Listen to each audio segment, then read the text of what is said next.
नमस्कार दोस्तों, स्वागत है आपका हिंदी भाषा कुंज चैनल में। दोस्तों, आज हम हिंदी का उद्भव और विकास के अंतर्गत जो बहुवैकल्पिक प्रश्न हैं यानी मल्टीपल चॉइस क्वेश्चंस, इनको देखेंगे। इसमें हम लगभग 35 प्रश्नों के उत्तर हल करेंगे। अगर आपने ये उत्तर जहन में रख लिए तो 5 नंबर तो कोई आपसे छीन नहीं सकता प्रतियोगी परीक्षाओं में। ठीक है, इसलिए आप इनको गौर से देखें, ध्यान से, और जहन में रख लें और साथ साथ नोट भी कर लें। ठीक है, तो पहला देखते हैं। पहला प्रश्न है, हिंदी शब्द की व्युत्पत्ति का संबंध किससे है? हिंदी जो शब्द है, ये हिंदी शब्द आया, उत्पन्न हुआ, जन्म हुआ, उसका संबंध किससे है? ऑप्शन ए है सिंधु, ऑप्शन बी है हिंद, ऑप्शन सी हिंदू और ऑप्शन डी सिंध। किससे है संबंध इसका? तो इसका संबंध सिंधु नदी से है। ए, सिंधु को ईरानी जो थे वो हिंदू कहा करते थे। क्यों? क्योंकि उनकी भाषा में स जो है, स की जगह ह और ध की जगह द का प्रयोग होता है, इसलिए सिंधु हिंदू बन गया। ठीक है, और हिंदू से हिंदी, हिंदिक, इस तरह से परिवर्तन होकर हिंदी शब्द आया। अगला प्रश्न, हिंदी शब्द किस भाषा की देन है? तो ईरानियों की भाषा है। कौन सी? ए है संस्कृत, बी अपभ्रंश, सी फारसी और डी तुर्की। तो कौन सा होगा? ऑप्शन सी फारसी। अगला प्रश्न, प्रारंभ में हिंदी शब्द का प्रयोग किस अर्थ में होता था? शुरू में, एकदम शुरू में हिंदी शब्द किस अर्थ में व्यवहार किया जाता था? ऑप्शन ए भारत देश के अर्थ में, ऑप्शन बी भारतवासी के अर्थ में, ऑप्शन सी भारत में बनी वस्तुओं के अर्थ में, या ऑप्शन डी उपर्युक्त सभी। तो जी हाँ, इसका आंसर है उपर्युक्त सभी, डी। यानी इन सभी अर्थों में हिंदी का प्रयोग होता था। बाद में जाकर हिंदी जो है वो एक विशेष भाषा के अर्थ में प्रयुक्त होनी शुरू हुई, लेकिन शुरुआत जो हुई थी इस रूप में हुई। अगला प्रश्न देखते हैं हम। हिंदी है हम, वतन है हिंदुस्तान हमारा। तो ये इकबाल की पंक्तियां हैं। इकबाल ने गीत लिखा था, बहुत प्रसिद्ध गीत है, हम सभी जानते हैं इसको। तो इस कह रहे हैं कि इस पंक्ति में हिंदी जो शब्द है इसका अर्थ क्या है? ऑप्शन ए हिंदी भाषा, ऑप्शन बी देश, ऑप्शन सी हिंदू और ऑप्शन डी देशवासी। तो हिंदी जो प्रयोग किया गया है यहाँ शब्द, इसका अर्थ यहाँ है ऑप्शन डी देशवासी। ये देशवासी किस अर्थ में है कि हिंदी हैं हम सब हिंदी हैं, यानी हम सब हिंद देश के वासी हैं। ठीक है, अगला प्रश्न, भाषा के अर्थ में हिंदी शब्द का सर्वप्रथम प्रयोग किसने किया? भाषा के अर्थ में हिंदी का सबसे पहला प्रयोग किसने किया? तो ऑप्शन ए अमीर खुसरो, ऑप्शन बी शाही मिराजी, ऑप्शन सी बहादुर शाह जफर और ऑप्शन डी प्राणनाथ। तो किसने किया? ऑप्शन ए अमीर खुसरो ने सबसे पहले हिंदी शब्द का प्रयोग भाषा के अर्थ में किया। ठीक है, अब अगला देखते हैं प्रश्न, हिंदी के प्रमुख भेद कितने हैं? भेद की जगह पर शैली भी दिया जा सकता है। ठीक है, तो हिंदी के कितने भेद हैं? 2, option 1 2, option B 3, option C 4 और ऑप्शन डी 5। तो कौन सा होगा इसमें? हिंदी के 3 भेद हैं या 3 शैलियाँ हैं। ठीक है, अगला प्रश्न, प्राचीनतम वेद कौन सा है? सबसे पुराना वेद? तो आपने देखा होगा वीडियो में, जानते होंगे। ए सामवेद, बी अथर्ववेद, सी ऋग्वेद और डी यजुर्वेद। तो इसमें होगा उत्तर आपका सी ऋग्वेद, जिसका समय है 1500 ईसा पूर्व, यानी 1500 BC। तो उस वक्त इसकी रचना हुई थी। ये संसार की सबसे प्राचीनतम पुस्तक है। अगला 8वां प्रश्न, निम्नलिखित में से कौन सी खड़ी बोली की 3 प्रमुख शैलियाँ हैं? ऊपर हमने देखा प्रश्न, हिंदी के भेद या शैली। ठीक है, तो खड़ी बोली हिंदी जो है, खड़ी बोली के कौन सी 3 शैलियाँ हैं प्रमुख? Option A Hindi Urdu Hindustani, option B Hindi Kauravi Hindustani, option C Hindustani Rekhta Nagari और ऑप्शन डी हिंदी लश्करी दक्षिणी हिंदी। तो इसमें कौन सा होगा? ऑप्शन ए हिंदी उर्दू हिंदुस्तानी। ये तीनों जो हैं हिंदी की शैलियाँ हैं।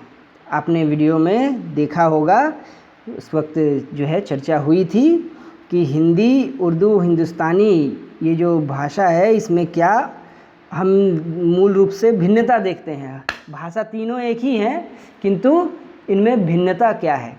तो अगर जो है अरबी फ़ारसी के शब्दों को निकाल दिया जाए या कम कर दिया जाए तो वो कहलाती है हिंदी, और उसमें अगर अरबी फ़ारसी के शब्द जो हैं खड़ी बोली में अरबी फ़ारसी के शब्द को भर दिया जाए तो वो हो जाती है उर्दू। और अगर मिला जुला हो संस्कृत के तत्सम तद्भव शब्द और उर्दू के कुछ लोकप्रिय शब्द अगर उसमें मिले हुए हों रहें, उस तरह के खड़ी बोली का प्रयोग किया जाए तो वो है हिंदुस्तानी। ठीक है, तो ये तीनों जो है शैलियाँ हैं खड़ी बोली की। अगला प्रश्न, हिंदी भाषा के विकास का सही अनुक्रम सीक्वेंस क्या है? किस रूप में विकास हुआ? हिंदी भाषा जो आई है किस रूप में विकसित हुआ है? तो सबसे पहले हिंदी आई, हिंदी आई, पाली, फिर अपभ्रंश, फिर संस्कृत। बी, प्राकृत, अपभ्रंश, हिंदी और पाली, ये सीक्वेंस रहा, या फिर अपभ्रंश, पाली, प्राकृत, हिंदी, ये सीक्वेंस रहा, या फिर डी, पाली, प्राकृत, अपभ्रंश, हिंदी। तो हम जानते हैं कि सबसे पहले जो है आई भाषा पाली, फिर प्राकृत, फिर अपभ्रंश, फिर हिंदी का विकास हुआ। ठीक है, हमने देखा था कि जो भाषा का विकास जो है हिंदी की भाषा का विकास के अंतर्गत सबसे पहले हमने वैदिक संस्कृत देखा था, उसके बाद लौकिक संस्कृत। तो वैदिक संस्कृत, लौकिक संस्कृत के बाद पाली का ही नंबर आता है। तो पाली, प्राकृत, अपभ्रंश, हिंदी। यदि यहाँ संस्कृत दिया होता तो सबसे पहले संस्कृत होती। ठीक है, लेकिन उसके बाद यहाँ चूँकि दिया हुआ है पहले ऑप्शन में ए में संस्कृत दिया हुआ है, लेकिन ये सीक्वेंस गलत है, ये संस्कृत अंत में आया है इसलिए वो नहीं होगा। ठीक है, तो ऑप्शन डी, पाली, प्राकृत, अपभ्रंश, हिंदी। इसके बाद अगला प्रश्न कि अपभ्रंश का वाल्मीकि किसे कहा गया? ओह, मैंने इसमें ऑप्शन नहीं दिए हैं। चलिए कोई बात नहीं है, मैं सीधे जो है उत्तर ही बता देता हूँ। तो अपभ्रंश का वाल्मीकि कहा जाता है स्वयंभू को। अपभ्रंश का वाल्मीकि स्वयंभू को कहा जाता है। क्यों कहा जाता है स्वयंभू को अपभ्रंश का वाल्मीकि? वाल्मीकि क्यों प्रसिद्ध हैं? आप कहेंगे कि वाल्मीकि ने रामायण लिखा था, तो रामायण बहुत से लोगों ने लिखा था, लेकिन वाल्मीकि क्यों प्रसिद्ध हैं? वाल्मीकि को किस नाम से जाना जाता है? आदि कवि, यानी सबसे पहले कवि। तो अपभ्रंश का वाल्मीकि यदि स्वयंभू को कहा जा रहा है, इसका अर्थ क्या है कि अपभ्रंश में सबसे पहले राम कथा स्वयंभू ने लिखी थी। अपभ्रंश में सबसे पहले राम कथा स्वयंभू ने लिखी थी।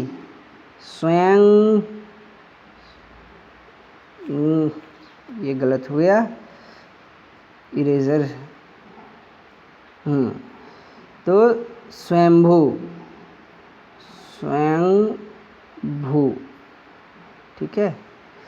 तो स्वयंभू ने सबसे पहले लिखी थी रामकथा, इसलिए स्वयंभू को कहा जाता है अपभ्रंश का वाल्मीकि।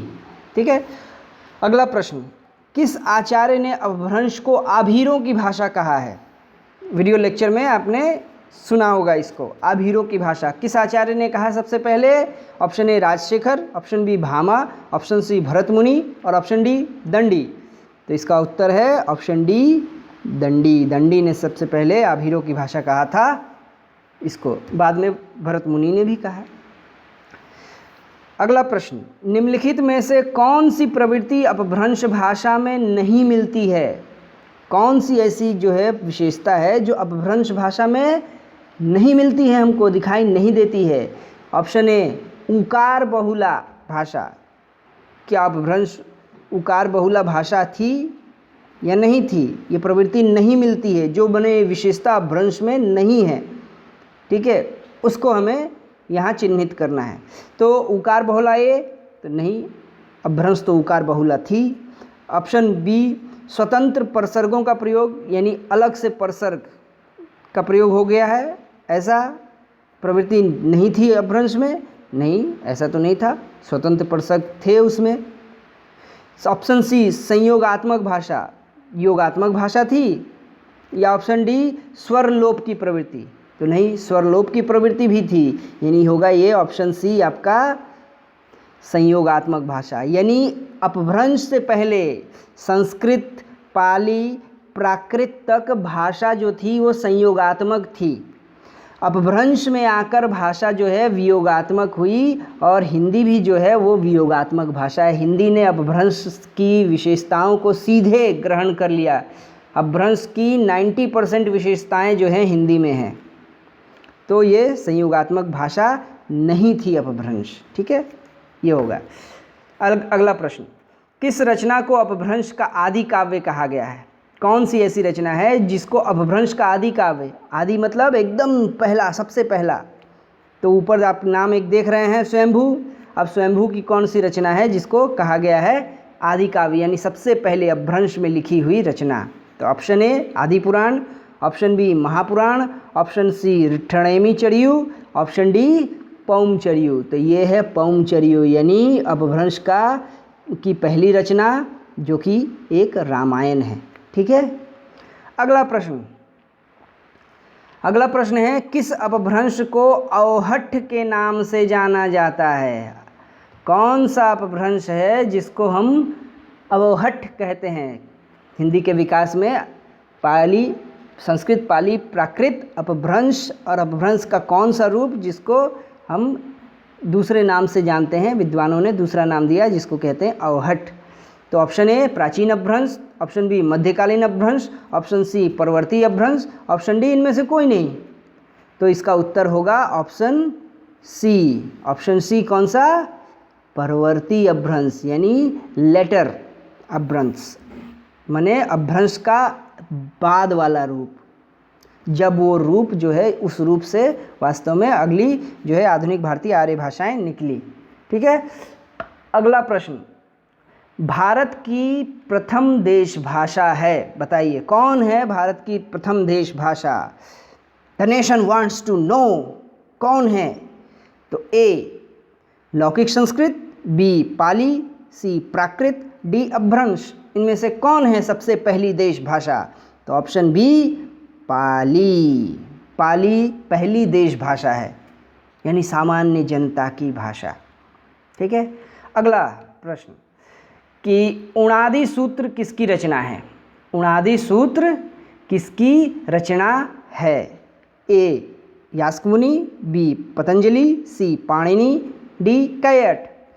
तो वीडियो में हमने देखा था, रचनाओं के बारे में बताया था, तो ऑप्शन सी पाणिनि ये है उणादि सूत्र के रचयिता। पाणिनि ने एक और ग्रंथ लिखा है, याद करके बताइए। तो बिल्कुल सही, अष्टाध्यायी, ये उनकी बहुत ही प्रसिद्ध पुस्तक है और आज तक व्याकरण के क्षेत्र में ये सर्वश्रेष्ठ पुस्तक मानी जाती है अभी तक। ठीक है, अगला, निघंटु क्या है? निघंटु क्या है? तो ऑप्शन ए है व्याकरण ग्रंथ है ये, ऑप्शन बी वैदिक शब्दकोश है, वैदिक डिक्शनरी, या ऑप्शन सी काव्यशास्त्र की पुस्तक है, या फिर दर्शन ग्रंथ है, फिलॉसफी का ग्रंथ है। तो इसका उत्तर होगा आपका ऑप्शन बी वैदिक शब्दकोश। ये वैदिक डिक्शनरी है, वीडियो में हमने चर्चा की थी इसकी। ठीक है, अगला प्रश्न, महाभाष्य ग्रंथ के लेखक कौन हैं? महाभाष्य ये भी बहुत प्रसिद्ध ग्रंथ है और इसके जो रचयिता है इससे तो हम बहुत ज़्यादा परिचित हैं। Option A Panini, option B Bhartrihari, option C Patanjali और ऑप्शन डी कात्यायन। तो कौन है, किस नाम से आप बहुत ज़्यादा परिचित हैं जो आज भी चलता है? चलिए उदाहरण के रूप में मैं संकेत दे रहा हूँ, बाबा रामदेव का नाम सुना होगा, उनसे संबंधित है। बिल्कुल सही, ऑप्शन सी पतंजलि। तो पतंजलि ने महाभाष्य लिखा था जो कि वास्तव में पाणिनि के अष्टाध्यायी की टीका थी, उसकी गाइड बुक थी। ठीक है,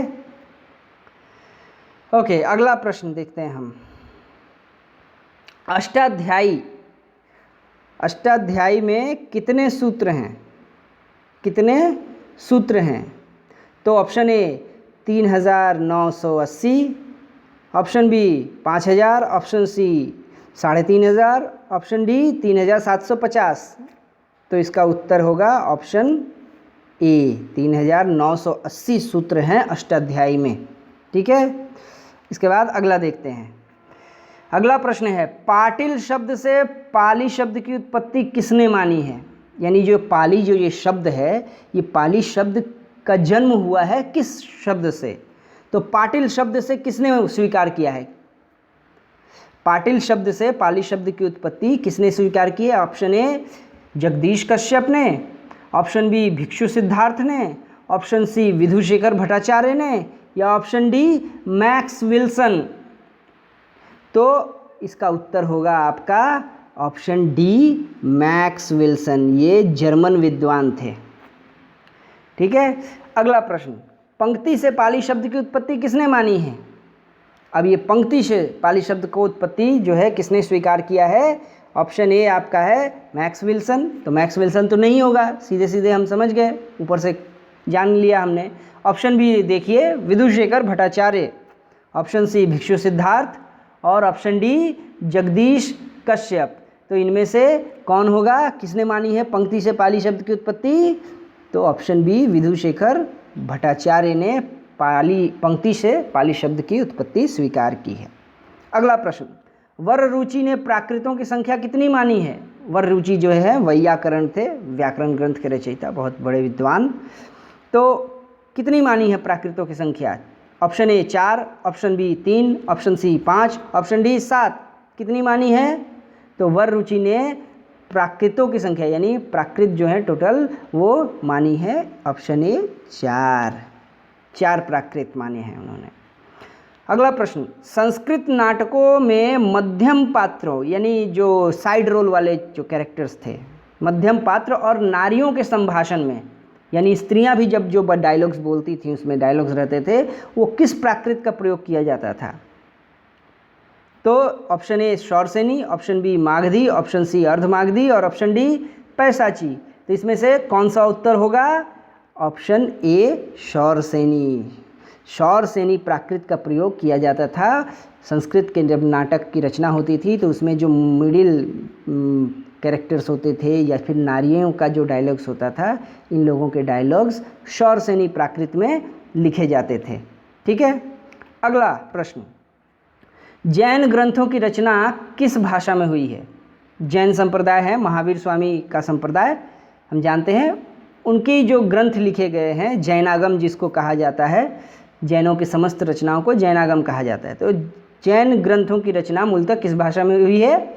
ऑप्शन ए लौकिक संस्कृत, ऑप्शन बी पाली, ऑप्शन सी प्राकृत, ऑप्शन डी अपभ्रंश। किस में हुई है जैनों की रचना? तो इसका उत्तर है आपका ऑप्शन डी अपभ्रंश। ऑप्शन डी अपभ्रंश के रूप में। ठीक है, अगला प्रश्न, मुख्यतः अपभ्रंश के कितने भेद माने जाते हैं? मेनली अलग अलग विद्वानों ने अलग अलग भेद बताए। ठीक है, तो वर रुचि ने 4 भेद बताए थे और भरत मुनि ने 7 बताए थे, किसी ने जो है 5 बताए, और आपके जो है हेमचंद उन्होंने 3 माने हैं। तो अलग अलग लोगों ने, किंतु मुख्यतः कितने भेद माने जाते हैं अपभ्रंश के? तो अपभ्रंश के मुख्यतः भेद माने जाते हैं option A 5, option B 7, option C 3 और ऑप्शन डी 4। तो इसमें उत्तर होगा आपका ऑप्शन बी 7 अपभ्रंश हैं। ठीक है, खड़ी बोली कहाँ बोली जाती है? खड़ी बोली यानी जो मुख्यतः, जिसको मुख्यतः सभी लोग जो हैं हिंदी के रूप में लेते हैं, जो हिंदी जिसमें हम बातचीत कर रहे हैं इसका मूल आधार जो है खड़ी बोली है। तो ये कहाँ बोली जाती है मुख्यतः? ऑप्शन ए झांसी में, ऑप्शन बी कानपुर में, ऑप्शन सी मेरठ में और ऑप्शन डी अलीगढ़ में। कहाँ? तो ऑप्शन सी मेरठ में। मेरठ जो है खड़ी बोली का गढ़ है, वहाँ मुख्यतः बोली जाती है। ठीक है, अगला प्रश्न, पश्चिमी हिंदी किस अपभ्रंश से विकसित हुई है? पश्चिमी हिंदी कौन से अपभ्रंश के रूप से विकसित हुई है? तो चार्ट भी आपने देखा होगा, अगर वीडियो इसका देखा है आपने तो आपको चार्ट मिल गया होगा। उस चार्ट में आसानी से आप देख सकते हैं कि पश्चिमी हिंदी जो है किससे विकसित हुई है। ऑप्शन ए प्राकृत से, ऑप्शन बी मागधी अपभ्रंश से, ऑप्शन सी खस अपभ्रंश से, ऑप्शन सी शौरसेनी अपभ्रंश से। तो इसका उत्तर है ऑप्शन डी शौरसेनी अपभ्रंश। शौरसेनी अपभ्रंश से पश्चिमी हिंदी का विकास हुआ है। ठीक है, और पश्चिमी हिंदी के अंतर्गत 6 बोलियां आती हैं। ठीक है, आइए आगे बढ़ते हैं। अगला प्रश्न, अंतर्वेदी किस बोली का प्राचीन नाम है? यानी किस बोली को पहले अंतर्वेदी के नाम से, अंतर्वेदी नाम से पुकारा जाता था? Option A Awadhi, option B Braj, option C Khadi Boli और ऑप्शन डी राजस्थानी। तो इसमें कौन सा होगा? ऑप्शन बी ब्रज भाषा। आज जिसको हम ब्रज भाषा के नाम से जानते हैं, जो कि आज एक बोली है, उसको पहले अंतर्वेदी भी कहा जाता था। ठीक है। अगला प्रश्न, अवधी का उद्भव किस अपभ्रंश से माना जाता है? अवधी जो भाषा अभी बोली है, एक समय वो भाषा के रूप में स्वीकार की जाती थी मध्य युग में, तो किस अपभ्रंश से विकसित हुई है? Option A Magadhi, option B Ardhamagadhi, option C Shauraseni और ऑप्शन डी पैशाची। तो किससे हुई है? तो आप याद कीजिए, मागधी अपभ्रंश से विकसित हुई है अवधी। क्यों? मागधी अपभ्रंश से पूर्वी हिंदी का विकास हुआ है। पूर्वी हिंदी, इसके बाद बंगला, असमिया और पूर्वी हिंदी। ठीक है। तो ये जो है अवधी मागधी अपभ्रंश से विकसित हुई हैं। और पूर्वी हिंदी में कौन कौन सी बोलियां आती हैं? अवधी, बघेली, छत्तीसगढ़ी। ठीक है। तो मागधी अपभ्रंश। अगला प्रश्न हम देख लेते हैं, ये आपका अंतिम स्लॉट है, देख लेते हैं। तो प्रश्न है कि निम्नलिखित में से किसे कौशली भी कहा जाता है? कौन सी ऐसी बोली है जिसको कौशली के नाम से भी पुकारा जाता है? ऑप्शन ए खड़ी बोली, ऑप्शन बी ब्रज भाषा, ऑप्शन सी अवधी और ऑप्शन डी हरियाणवी। तो अवधी ऑप्शन सी, इसको हम कौशली के नाम से भी जानते हैं। ठीक है। कौशल राज्य की राजधानी थी अयोध्या, कौशली। ठीक है। अगला प्रश्न, निम्नलिखित में से किसका संबंध ब्रज भाषा से नहीं है? तो ब्रज भाषा से रिलेटेड नहीं है इनमें से। तो ये option A Braji, option B Brajbuli, option C Antarvedi, option D Madhuri. अभी थोड़ी देर पहले आपने अंतर्वेदी देखा था, ब्रज भाषा का प्राचीन नाम। ठीक है। तो इसमें से उत्तर होगा ब्रजबुली। जी हाँ, ब्रजबुली का संबंध हिंदी से है ही नहीं, इसका संबंध बंगला से है। और ये जो तीनों नाम है, ब्रजी, अंतर्वेदी, माधुरी, ये तीनों ब्रज भाषा के अन्य नाम हैं। अन्य नामों से भी पुकारा जाता है ब्रज भाषा को, ब्रजी, अंतर्वेदी और माधुरी। ठीक है। अगला प्रश्न, कुल उपनिषद कितने हैं? उपनिषदों की संख्या कितनी है? तो option A 150, option B 200, option C 108, option D 118। तो उपनिषद कुल 108 हैं, ऑप्शन सी। अगला प्रश्न, प्राकृत प्रकाश ग्रंथ के रचयिता कौन हैं? Option A Rudradas, option B Rajshekhar, option C Hemchandra और ऑप्शन डी वररुचि। तो ये है आपके क्या नाम है? रुद्रदास, राजशेखर, हेमचंद, वररुचि। इन तीनों में से किसने रचना की है प्राकृत प्रकाश ग्रंथ की, जो व्याकरण ग्रंथ है? तो इसके रचयिता हैं डी मिस्टर वररुचि। अब लास्ट है, अंतिम प्रश्न हम देख लेते हैं कि अपभ्रंश भाषा का सर्व प्रमुख छंद क्या है? किस छंद में, अपभ्रंश में अधिकांश रचनाएं की गई हैं? बहुत सारे छंद हैं। ठीक है। मात्रिक छंद होते हैं और वर्णिक छंद, छंदों के दो तरह के रूप हैं, उसमें बहुत सारे संख्या है। तो कौन सा छंद है जो सबसे ज़्यादा व्यवहार किया गया अपभ्रंश में? ए दोहा, बी गाहा, सी बरवे और डी चौपाई। कौन सा छंद? तो ऑप्शन ए दोहा। ये अपभ्रंश का सबसे प्रमुख छंद था, इस छंद में रचना हुई है। ठीक है। तो ये हमारा हो गया, आज का प्रश्न हमने देख लिए, आशा करता हूँ।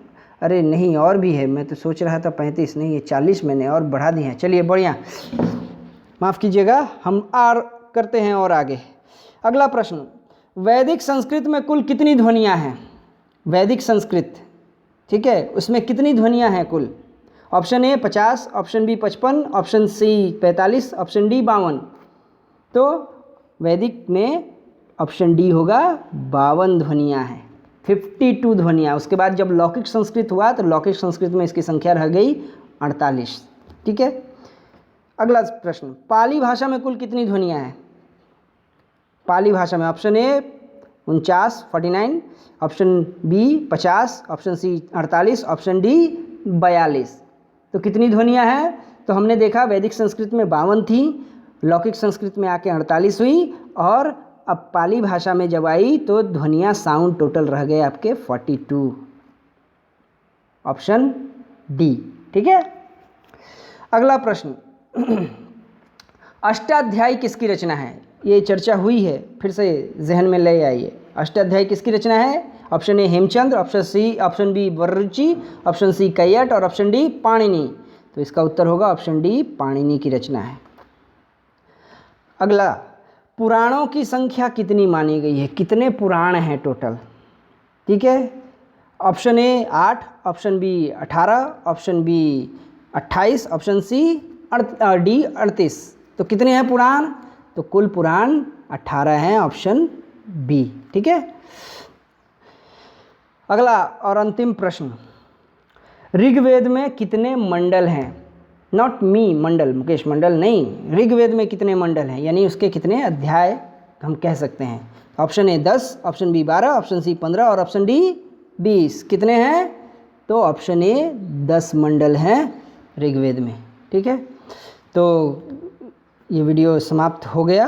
आशा करता हूँ आप लोगों को इससे बहुत मदद मिली होगी, और अगर आपको वीडियो पसंद आया तो लाइक कीजिए, दूसरों को शेयर कीजिए ताकि दूसरे भी जान सकें इसको। ठीक है।